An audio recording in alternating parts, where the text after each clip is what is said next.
মূল ঘটনা আজকের ভিডিওতে আপনারা দেখবেন। যার কান্না শুনলেন তিনি একজন ব্রিগেডিয়ার জেনারেল, এর নাম হচ্ছে আশরাফুজ্জামান আশা।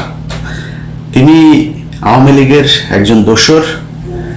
আওয়ামী লীগের বর্তমান যেই সেনা প্রধান আছেন, আওয়ামী লীগের সেনা লীগের প্রধান ওয়াকারের অত্যন্ত আস্থাভাজন গুরুত্বপূর্ণ জায়গাতে আছেন তিনি। এই ব্যক্তি যেই কাজ করেছেন এটা পৃথিবীর ইতিহাসে সেনাবাহিনীর মতো সুশৃঙ্খল কোনো বাহিনী তো বহু পরের কথা, সবচেয়ে জঘন্য কোনো সংগঠন, কোনো সংস্থা তাদের পক্ষে সম্ভব না। 25শে ফেব্রুয়ারির পর থেকে বাংলাদেশের সেনাবাহিনী যা করেছে, সেনাবাহিনীর ভেতরে যা ঘটেছে, এটা সভ্য কোনো সমাজে ঘটতে পারে না। নিজেদের ক্যান্টনমেন্টের ভেতরে নিজেদের লোকজন তারপরে আটকে রাখা হয়েছে বছরের পর বছর। তারা 5 তারিখের পরে এখনো পর্যন্ত চেয়ারে আছে। আরে ভাই, সবার মানে গণ ইস্তফা দেওয়ার কথা, যে আমরা পারিনি, আমার ভাইদেরকে, যে ভালো মানুষ তারও দেওয়া উচিত। এই সেনাবাহিনীর অফিসার একটাও থাকা উচিত না। আপনার ভাইরা আপনার ক্যান্টনমেন্টের ভিতরে আপনার তাদেরকে বন্দি করে রাখা হয়েছে, আপনি বাঁচাইতে পারেন। আপনার মতো বালের এই বাহিনী দিয়ে আমি কি করব? তারা এটা করেছে। যে ঘটনা নিয়ে আজকে কথা বলতে এসেছি সেটা আমি চাই না এই বিষয়টা সামনে নিয়ে আসতে। যত কিছু হোক, সেনাবাহিনী তো আমার দেশের বাহিনী, এই ঘটনাটা ভেতরে থাকো। কিন্তু ঘটনার যে বিষয়গুলো আমি দেখানোর পরে আপনারা বুঝবেন যে আমি কোন প্রেক্ষিতে এটা সামনে নিয়ে আসতে বাধ্য হলাম। বিষয় হচ্ছে মেজর মুরাদ 25শে ফেব্রুয়ারির পর থেকে সেনাবাহিনীতে যখনই কেউ আওয়ামী লীগের কথা শুনে নাই, আওয়ামী লীগের পক্ষে কাজ করে নাই, ভারতের পক্ষে কাজ করে নাই, তাদেরকে টার্গেট করে করে তারপরে বিভিন্ন ক্রাইমের সাথে জড়িয়ে দেওয়া হয়েছে, জড়িয়ে তাদের বিরুদ্ধে মামলা দেওয়া হয়েছে। সেনাবাহিনী একটা বিশাল বড় সংগঠনের সংস্থা, এটার বিভিন্ন মানুষজন আপনার বিভিন্ন ক্রাইম করতে পারে, এগুলো বিচ্ছিন্নভাবে হতে পারে। সামষ্টিকভাবে এই পুরো সেনাবাহিনীর নিয়ন্ত্রণ নিয়েছিল ক্রিমিনালরা, যারা ভারতের পক্ষ হয়ে আমার বাংলাদেশকে তাদের কাছে ইজারা দিয়েছিল। সেই লোকগুলোই সেনাবাহিনীর মূল পদগুলোতে বসেছিল এবং এই তাদের মধ্যে এই আশরাফুজ্জামান আশা তিনি একজন। মেজর মুরাদ তার স্ত্রীকে এই আশরাফুজ্জামান আশা ধর্ষণ করেছে। আমি আবারও বলছি, মেজর মুরাদের স্ত্রীকে এই ব্রিগেডিয়ার জেনারেল আশরাফুজ্জামান আশা তিনি ধর্ষণ করেছেন। কিভাবে ধর্ষণ করেছেন, কি করেছেন, সব আপনারা আজকের আমার ভিডিওতে প্রমাণ সহ তারপরে দেখবেন। গত কুরবানির ঈদের রাতে তাকে ধর্ষণ করা হয়। প্রেক্ষাপটটা আরেকটু পেছনে। মেজর মুরাদকে গ্রেফতার দেখানো হয় একটা মেঘনা গ্রুপের একজন এমপ্লয়ি, তিনি আবার আওয়ামী লীগেরও একজন নেতা। তার বাসাতে ডাকাতি করতে গিয়েছিলেন। তো ডাকাতি করতে যাওয়ার পরে তিনি ধরা পড়েছেন, তারপরে তার বিরুদ্ধে মামলা হয়েছে, জেলখানায় গিয়েছেন। এই যে মামলাটা হলো, জেলখানায় গেলে আমরা কোনো তথ্য প্রমাণ কোনো কিছুই দেখি নাই, তিনি জেলে চলে গেছেন। এর আগেও 25 তারিখের পর থেকে এই পর্যন্ত অনেক সেনাবাহিনীর অফিসার গুম হয়েছেন, খুন হয়েছেন, হদিস নাই। মেজর জিয়া, যিনি প্রচন্ড চৌকস একজন মেধাবী দেশপ্রেমিক অফিসার, খবর নাই কোথায় আছেন। এখন সরকার যে তাকে সহায়তা করবে সেটাও করছেন। আমি নিজে কয়েকটা দপ্তরে এটা নিয়ে ফাইল ফরওয়ার্ড করেছে, কোনো খবর নাই। মনে হয় যেন তারা মেজর জিয়াদেরকে তাদের দরকার নাই, এরকম একটা ভাব নিয়ে বসে আছেন। তো এই লেভেলের অনেক অফিসারকে তারা মানে এই বলির পাঠা বানিয়েছেন। এই ব্যক্তিকে জেলখানায় পাঠানো হয়েছে। জেলখানায় পাঠানোর পরে তার স্ত্রী সৎ অফিসার একজন, মানে একজন কোনো ধরনের ধান্দা পানি কোনো কিছুতে জানেন, যেহেতু আওয়ামী লীগের পক্ষে কাজ করে নেই, টাকা পয়সা তো কামাইতে পারে নাই, তিনার নুন আনতে পান্তা ফুরোনো অবস্থা। ঢাকা শহরে ছিল, যা বেতন পেয়েছে সেটা দিয়ে সংসার চলেছে, পরিবার নিয়ে ছিল, বাচ্চা ছিল। তো এই মহিলা যখন হাজবেন্ড জেলে যাওয়ার পরে তার অবস্থা খুব খারাপ। তাকে থ্রেট করা হয়, আলটিমেটাম দেওয়া হয় যে 25 দিনের মধ্যে আপনাকে বাসা ছাড়তে হবে। তো ছাড়তে বলার পরে সে কোথায় গিয়ে উঠবে, কি করবে?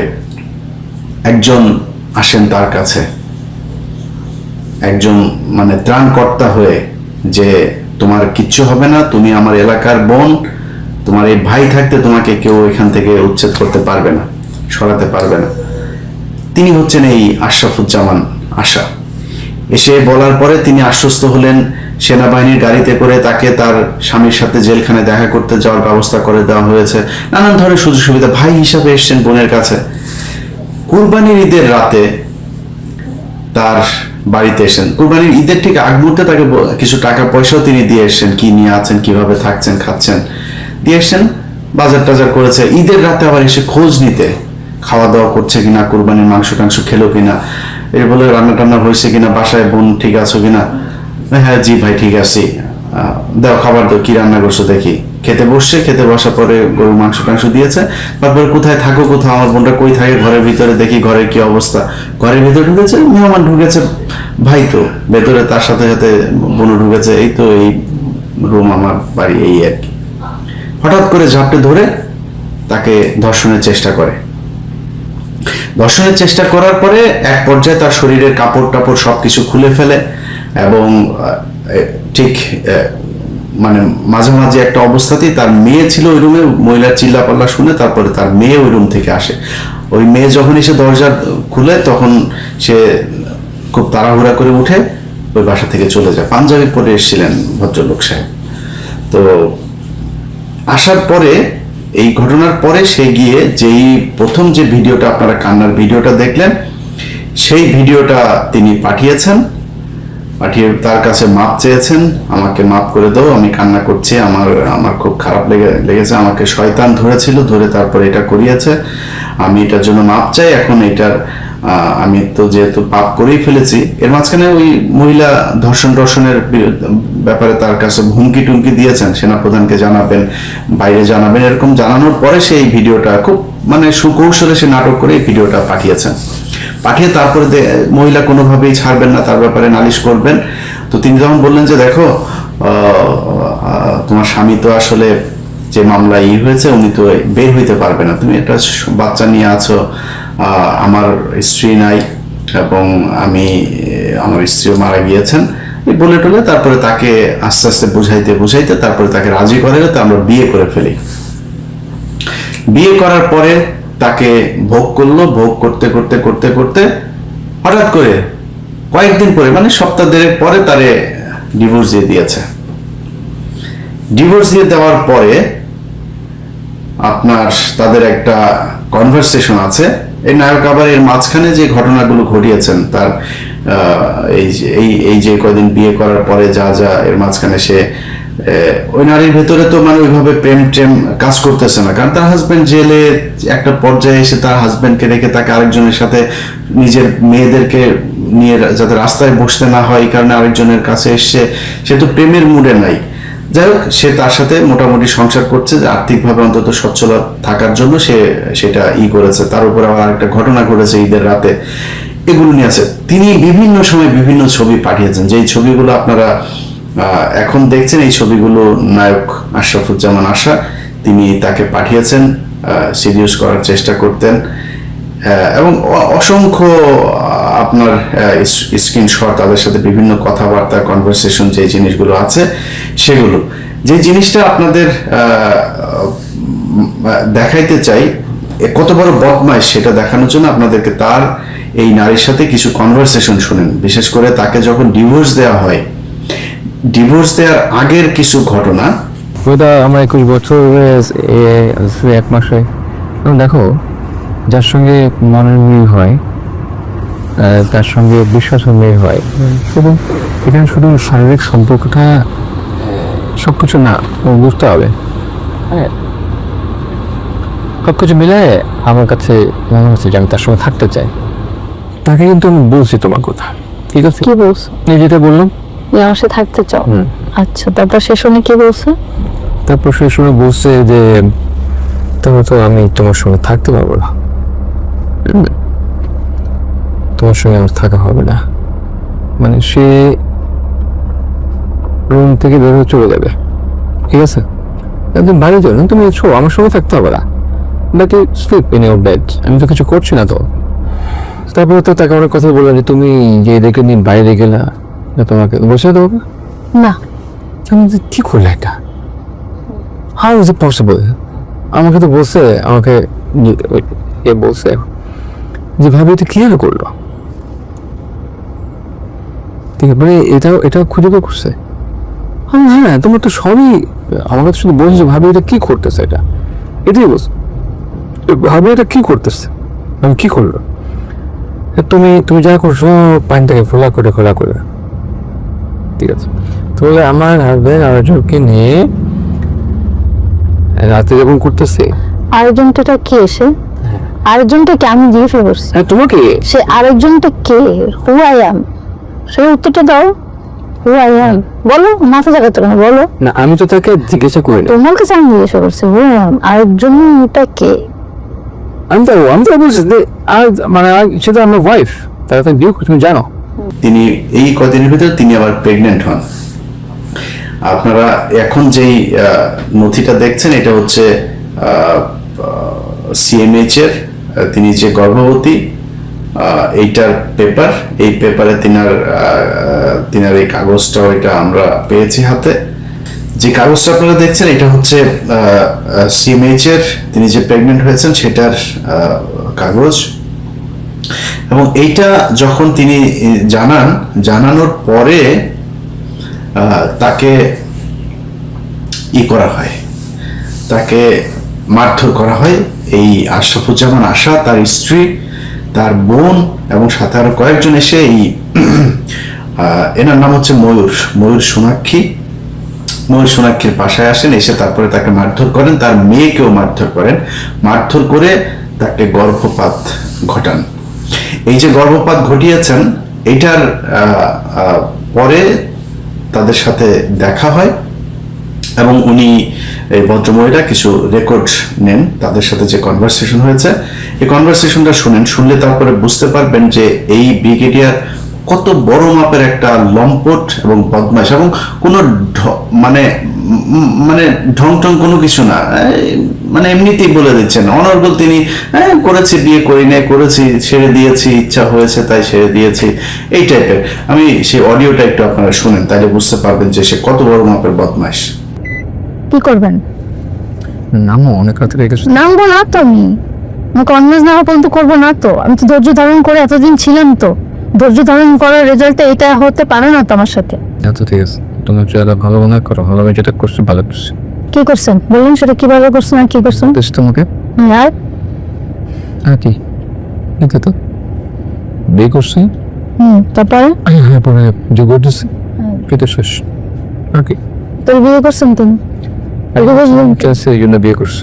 আর ডিভোর্সটা টেসের জন্য ডিভোর্স দিয়েছি। বিয়েটা কি ছেলে ভালো হয়েছে?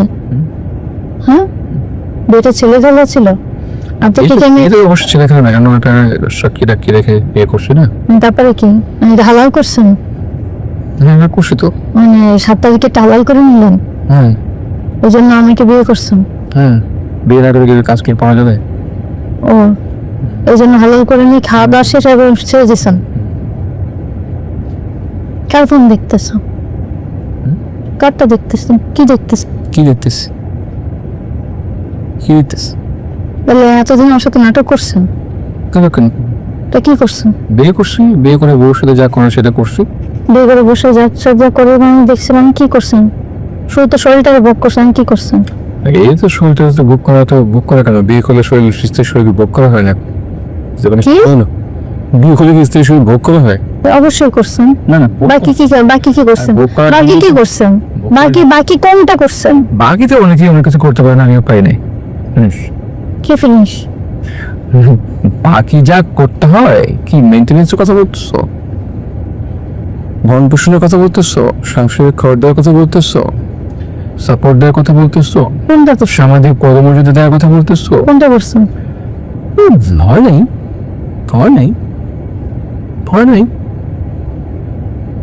3 মাস 10 দিনও হয় নাই। সব বিয়ের 3 মাস হয় নাই। বিয়েরও হয় নাই, বিয়েরও অনেক কিছু হয় নাই, সেটাও অনেক কিছু করেন নাই, আমার সাথে। কেন করলেন? কেন করলাম? খেলা করছি, খেলা হবে কেন? তো কি করছি? তোমার সঙ্গে বনিবনা হয় নাই, কি বলবো? ব্যবহার সবকিছু মিলায় হয় নাই বনিবনা। আমাকেও তোমার পছন্দ হয় নাই, অনেক সমস্যা, অনেক কিছু দায়িত্ব পালন করতে পারে। তাহলে আমি যখন আপনাকে বলছি যে আপনার সাথে কালাচারি না করে আপনি আমাকে ডাইরেক্ট বলে, তখন কেন বলছেন যে না আর এগুলো কোনো কিছু না। আমার তো মোর সাথে সমস্যা থেকে কেন বলছো? মনে করছেন এই জন্য বলছি। মনে করছিলাম বলছেন তো পেছন দিকতে চুরি করলেন কেন? কেন ডিভোর্স দিয়ে অবস্থা করে আপনি নাটক সাজালেন কেন? বসে দেখেই তো ডিভোর্সের কি পরিস্থিতি হচ্ছে? বুঝতে হচ্ছে না, কি তুমি আমাকে নিয়ে সন্তুষ্ট না, ভরণ পোষণ দিতে পারতেছে না, সময় দিতে পারছে না, পদমর্যাদা দিতে পারতেছে না, এমনি নানান সময় তোমার সঙ্গে আমার তর্ক বিতর্ক হচ্ছে, কথা কাটাকাটি হচ্ছে, তুমিও সাফার করতেছো, আমিও সাফার করতেছি, দুইজনে মিলে সাফার করতেছি, এই জন্য প্রেগন্যান্সিটা? হ্যাঁ, প্রেগন্যান্সিটা এই তো প্রমাণ করা সাপেক্ষ, মানে প্রমাণ করতে হবে। কি করতে হবে? প্রমাণ কিসের প্রমাণ? প্রেগনেন্সি প্রমাণ করতে হবে তো। আচ্ছা, এখন প্রমাণ চলে আসছে। সিএমএস থেকে ভুল বলে দিছে। ও মা, আমি কি কখনো দেখছি? তবে আসেননি কেন? দেখোনি কেন? সিএমএস পর্যন্ত আপনাকে তো নিয়ে গেছি, আপনি আসেননি কেন পর্যন্ত? জাননি কেন? হ্যাঁ, তো চলো আমরা দেখি তোমার প্রেগনেন্সি কতটুকু ঠিক আছে। দেখেন কত বড় লম্পট হইলে তারপরে এগুলি করা যায়। এখন তিনার সবচাইতে বড় অস্ত্র হচ্ছে সেনাপ্রধান তারে বাঁচাবে এই জন্য। আচ্ছা, এবার মূল বিষয়টা বলে আমি চেয়েছিলাম যে এটা সেনাবাহিনীর বিষয়, যেহেতু হয়তো আমি এই আশারে ফোন করতাম যে ভাই এটা আপনি এই মহিলাকে যা ক্ষতি করেছেন, মহিলার তো বাচ্চা নিয়ে সে অসহায় অবস্থায় ছিল, এই কারণে আপনার সাথে বিয়ে করতে রাজি হয়েছে, হয় তাকে স্ত্রীর মর্যাদা দেন অথবা তাকে এমন একটা কিছু করে দেন যাতে এই নারীটা সারা জীবন ভালোভাবে থাকতে পারে, তার বাচ্চাদেরকে নিয়ে যেন তার পথে বসতে না পায়। আমার সাথে এই মহিলা যেদিন কথা বলেন, এই মহিলা কথা বলার পরে আমি বিষয়টা সেনাবাহিনীকে জানাই, সেনাবাহিনীকে যে কোনো একজন অফিসারকে জানাই যে আমি, তিনি আইএসপিআর আছেন, আমি আইএসপিআরকে বলি যে দেখেন ভাই আপনি এই বিষয়টা তাকে আমি একটা টেক্সট করি, তারপরে তাকে পুরো বিষয়টা বললাম ডিটেল। সে আমাকে বলে যে আপনি এটা লিখিত দেন, কি বলতেছেন আমাকে একটু ডিটেল বলেন। আমি তাকে ডিটেল সেটা পাঠালাম। পাঠানোর পরে আমি ভিডিওটা যখন রেকর্ড করছি সেটা আপনারা দেখবেন রাতে, ঠিক আগের দিন রাতে আমার সাথে তার কথা হয়, না একদিন আগে, 2 দিন আগের রাতে কথা হয়। রাতে যখন কথা হয়, কথা বলে তিনি ঘুমিয়েছেন, সকালে ভোরে উনি আমাকে আবার ফোন করলেন, খুব শরীর কাঁপছে, মানে গলা টলা কেঁপে তারপরে কথা বলছে, ভাই আমাকে মেরে ফেলবে, আমার পুরো বাড়ি সেনাবাহিনী ঘিরে ফেলেছে। কি হয়েছে? সেনাবাহিনীর লোকজন উঠে আসলেন, একজন মেজর ভদ্র মহিলার নাম সম্ভবত ফারিয়া, আরেকজন সাথে আরেকজন মেজর পুরুষ ছিলেন, আরো কিছু সেনাবাহিনীর লোকজন উপরে উঠেছেন, তার ঘরের ভেতরে 2-3 জন ঢুকে তারপরে তার সাথে কথা বলছেন। কি কথা হয়েছে, তাদের কি দাবি, আমার সাথে কথা বলার কারণে তাদের সেনাবাহিনীর কত ক্ষতি হয়ে গেছে, আপনারা একটু ওই ভদ্র মহিলা মেজর যিনি ছিলেন তার বক্তব্য শোনেন। ইস্যুটা আসলে যিনি যেহেতু সিভিল জেলে আছে, এটা কিন্তু এমন না যে বলতে চাচ্ছি যে উনি যেটা বলে আপনাকে যেটা বলছেন যে সম্মানহানি করেছেন, একমত, যেটা এখন ঢুকে রাখছিলেন, বা সেটা হচ্ছে যে জানতো না, এটা কিন্তু যখন সিভিল জেলে যায়, এটা কিন্তু আমাদের থেকে তার পোস্টম্যান আছে, কিন্তু সারা আর্মিতে সবাই জানে, সেটা নাই জানা থাকে। কিন্তু আর্মির বিষয়টা কিন্তু আর্মিতে একটা ভিতরে ঘটনা ঘটলে সিভিল ব্যাকফর দিন এটা না যে আমাদের ক্যান্টনমেন্টের ভিতরে মানুষ পাচ্ছে, এটা না হয় অনেক সময় বাইরে যায়, বাট একজন সিভিল জেল মনিশ স্যার বা যারা মানে বাইরে সিভিল জেলে যারা গেছে, ইস্যুটা কিন্তু জানাজানি হয়। আমি আপনার কথাটাকে বোঝান, জানাজানি হয়। আমার তো কেউ নেই, সেখান থেকে সে লোক ডেকে এনে মানুষকে জানা দরকার নাই, সেটাই বলতেছে। আমি সেটাই বলতেছি, সে লোক ডেকে এনে ভয় দেখা এনে এবং সবাইকে ডেকে এনে সেটা করলো কেন? আমার কথাটা হচ্ছে এইটাই, সে ডেকে এনে করার সাহসটা পেল কোথায়? তবে এখানে যেই কাজটার কথা আপনি বলছেন, যে এলিগেশনটা বলছেন, এটা একজন ইন্ডিভিজুয়ালের এগেইনস্টে আপনি বলতেছেন, এবং আপনিও একজন ইন্ডিভিজুয়াল। একটা ইনসিডেন্ট হয়েছে, একটা না অনেকগুলো, অনেক ধরনের হয়ে গেছে আপনাদের দুটো ইন্ডিভিজুয়ালের মধ্যে অনেক ধরনের ইনসিডেন্ট হয়েছে। হ্যাঁ, বিষয়টা এরকম। হ্যাঁ, এখন উনি জানাচ্ছেন লোকদের, এটা একটা জিনিস, এটা একটা পার্সোনাল ইমেজ নষ্ট হয়েছে, আপনার ইমেজ নষ্ট হয়েছে, আপনি যেটা বলছেন। আপনি যে কাজটা করছেন, এই ইস্যুটা আপনি বাইরে এমন একজনকে জানাইছেন যেটা কিন্তু পুরো আর্মির ইমেজ এফেক্টেড। এটা কি ঠিক বললো? মানে আমরা একই সাথে কষ্ট পেয়েছি, প্লাস আমরা এটা পছন্দ করি নাই, জিনিসটা ভালো লাগে নাই আমাদের, এটা আর কি। মানে আপনার পার্সোনাল ইমেজের জন্য আপনি দেখেন কতটা অ্যাগ্রেসিভ হয়ে গেছেন, পুরো আর্মির ইস্যুটা তাহলে কি হবে? একজন মানুষের জন্য পুরো আর্মিকে এইভাবে কি আমরা প্রশমিত করবো? বলা উচিত আপনি 24 বছর আর্মিতে, আর্মি সব বেনিফিট আমরা পাচ্ছি না ভাবে। আমি তো আমরা আর্মিকে দিচ্ছি, বাট এর চেয়ে আরো 10 গুণ আর্মি আমাদেরকে দিচ্ছে, সম্মান বলেন সবকিছু, সিকিউরিটি। ক্যান্টনমেন্টের মতো জায়গা বাংলাদেশের কোথাও আছে যে এতটা সিকিউরিটি?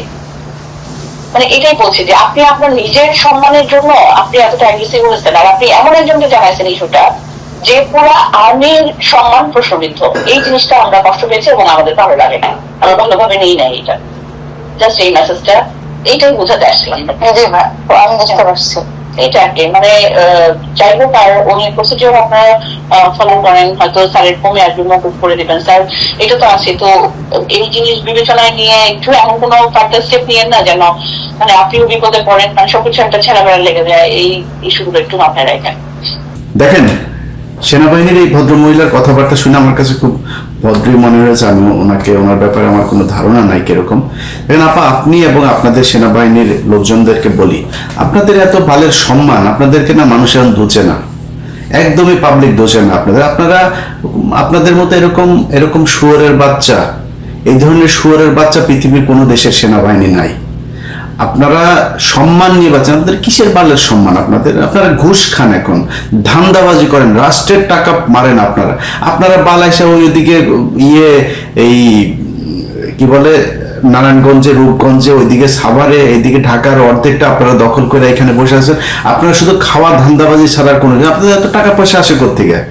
এক একজন বিশাল জমিদার হয়ে যায়, একজন কর্নেল, একজন মেজর, ব্রিগেডিয়ার, সব ধান্দাবাজি। আপনারা এখন আর খুব ভালো জায়গা শেপে নাই। আপনারা এখন ঘুষ খান, ধান্দাবাজি করেন, মানুষ গুম করেন, খুন করেন, রাষ্ট্রের বিরুদ্ধে কাজ করেন। আপনাদের কিসের বালের ইয়ে? আপনাদের অফিসার আপনার এই ক্যান্টনমেন্টের ভিতরে গুম হয়ে থাকে। আপনার কি বালের বাহিনী হয়েছিল? আপনাদের দোচে নাকি মানুষ এখন? দোচে আপনারা? কেউ দোচে না আপনাদেরকে। এত বাল সম্মানিত কোনো কিছু বাল হয়ে যান নাই, যা আপনাদের সম্মানহানি হয়ে যাচ্ছে এটা দিয়ে। সম্মানহানি ও যখন একজন আপনার এই মহিলা, মানে বাইরের কেউ, আরেক দেশের কেউ, এই মহিলা তো আপনার মেজরের স্ত্রী, আপনি সেনাবাহিনী তাকে ওন করেন না?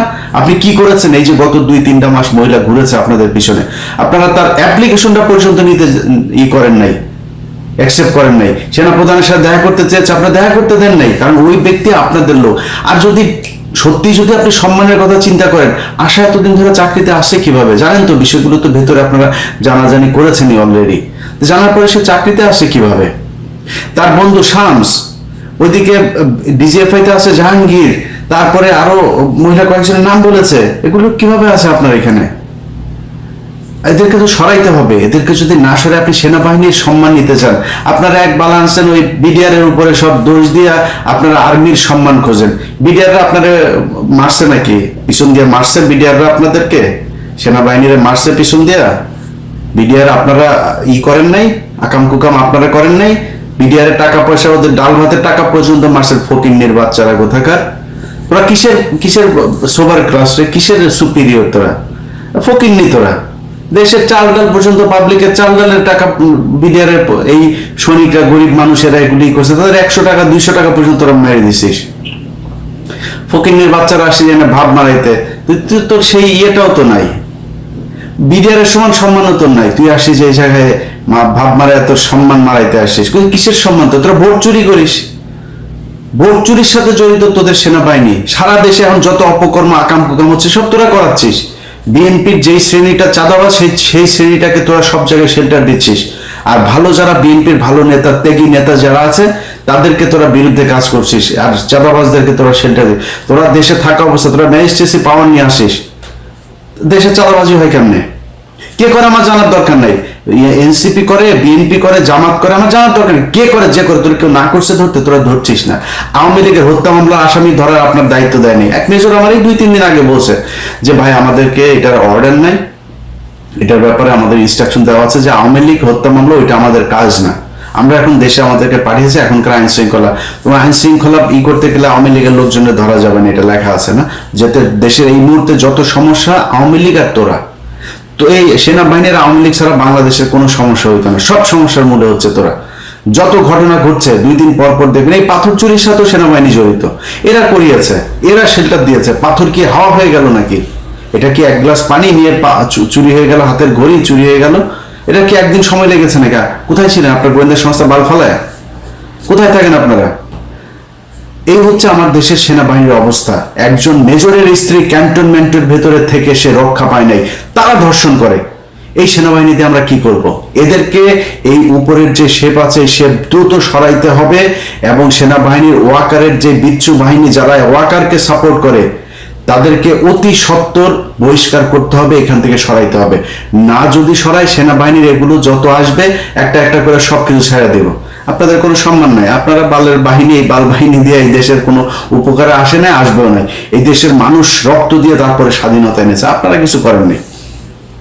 যেদিন 5 তারিখ আমার স্বাধীনতা দিবস, বিজয় দিবস, ওই বিজয় দিবসের সকালেও তোদের সেনাবাহিনী গুলি করেছে মানুষের উপরে, এই মোহাম্মদপুরে।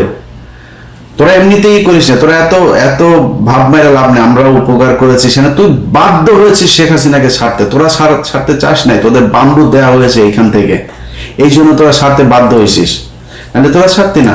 তারপরেও ভাই, সেনাবাহিনীর অনেক দেশপ্রেমিক, আমি সবাইরে করছি না, আপনাদের প্রতি অনুরোধ ভাই, এগুলিরে সরান। এই যে ভদ্র মহিলা কথা বলেছেন, আপা আসলেই সম্মান চান? সম্মান চাইলে আগে ওই আশার বাসায় যান, আশার বাসায় যায় ওরে বলেন যে তুই একটা আমার মেজরের স্ত্রীরা তুই ধর্ষণ করলি কেন? আপনি মহিলা না? আপনার খারাপ লাগে নাই?